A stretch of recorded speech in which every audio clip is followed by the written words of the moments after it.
Chrysler, the not-so-attractive car. Chrysler had manufactured the Cordoba, the New Yorker, aka the Fifth Avenue, the Chrysler 300, the Pacifica, the Voyager, and the Executive Limousine. Now, if I wanted cool points being dropped off at high school in front of my friends, none of these vehicles fit the criteria I'm looking for. Now, don't get me wrong, these are nice cars if you're someone's grandfather or grandmother. But today's youth is looking for fast, sleek, spacious, and stylish. We want that sexy look, of course, and a booming entertainment system.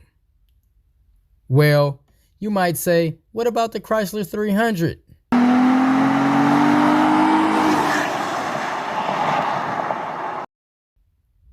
Me personally, I don't care for that car. Now, any car is better than no car. The Chrysler 300 seems more for uncles and aunties. Look at it. It has no flair, no style, and although it's spacious, the car itself seems to be big and too bulky for me. If I had a choice on riding a bulky vehicle to school in style for cool points, it would be a vehicle that hasn't crossed your mind. My desire of transportation, as well as safety and protection while driving, would be the Chrysler M60. Yes, the Chrysler M60. What the heck is that? Well, it's definitely not an automobile. And when a lot of people think of a tank, the first tank that comes to mind is the M4 Sherman Battle tank. 400 horsepower, enough to drag all that ammunition and armor around. They were very effective, and it was a lot being produced. Nearly 50,000 M4 tanks versus 15,000 on the M60 tank.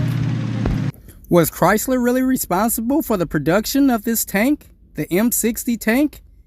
Well, the dedicated tank building division of Chrysler was founded as the Chrysler Tank Division in 1940.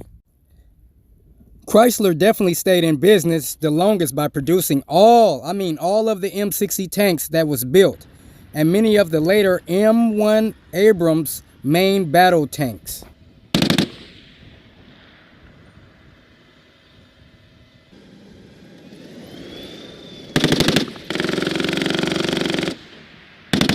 Now, this M60 tank is noteworthy for becoming the U.S. Army's first main battle tank.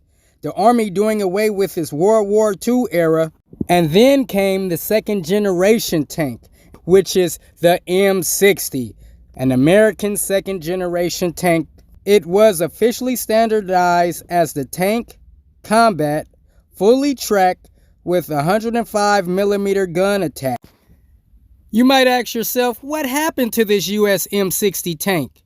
Well, the M60 was retired from combat following its performance way back in 1991 during the Gulf War.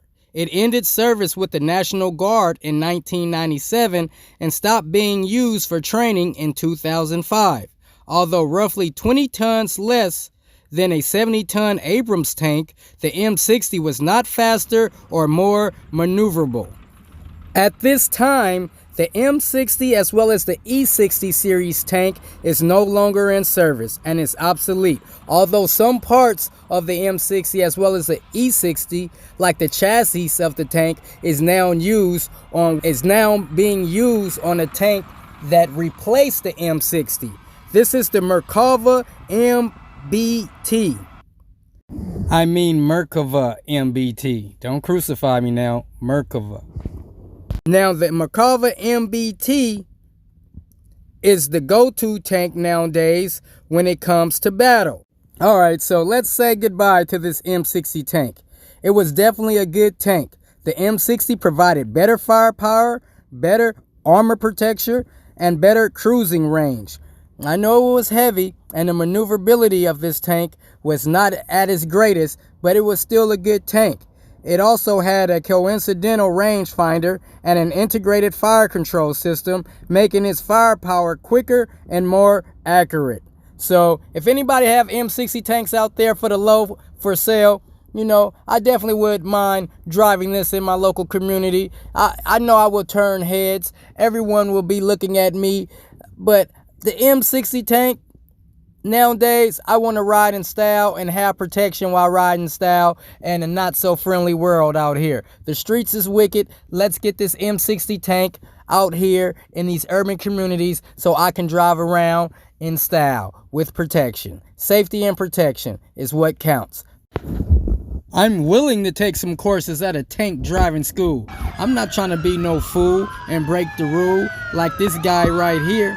RIP to him, glad nobody wasn't hurt. But M60s, I'm trying to drive in style. I'm trying to drive cool while following the rule. Peace, and I'm out.